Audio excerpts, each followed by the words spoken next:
Des fauteuils rouges de The Voice au jardin verdoyant de Frédéric Lopez, il n'y a qu'un pas. Marc Lavoine l'a franchi. Dimanche 26 avril.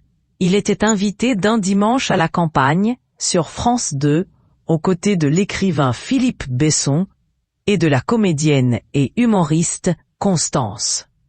Comme le veut le principe de l'émission, entre la préparation d'une tarte aux légumes et la confection d'un bouquet de fleurs fraîches, chacun a livré ses confidences intimes. La chanteuse de 62 ans n'a pas dérogé à cette règle. Peu avare de révélations, il a notamment parlé de son père, Lucien Lavoine, un homme aux 1000 facettes, dont l'une est sans doute d'être un peu mythomane.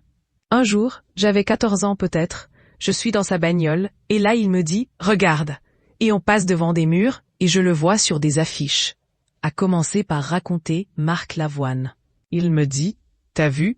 C'est pour que mon visage entre dans l'inconscient des gens. » Je lui demande pourquoi. Parce que je suis agent secret. Mais il ne faut pas le dire. Continue de raconter l'interprète des yeux revolèrent. Le pire, l'adolescent qu'il était, a longtemps, par volonté d'y croire ou par naïveté, cru à ce bobard. Et moi j'ai cru pendant très longtemps que mon père était agent secret, a-t-il expliqué.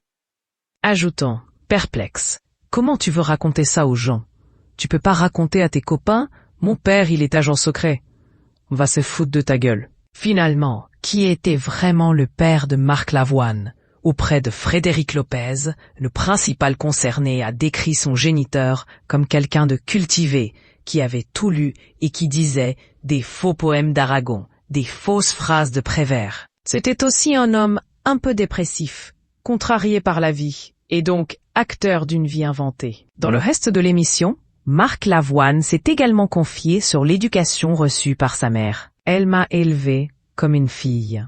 Elle m'a laissé pousser les cheveux, elle m'habillait comme une fille jusqu'à l'école. Tout le monde m'appelait mademoiselle, a-t-il révélé. Il a aussi redit tout l'amour qu'il ressentait pour elle, et à quel point c'était agréable d'être à ses côtés. Dans son regard j'étais bien, je me sentais à ma place.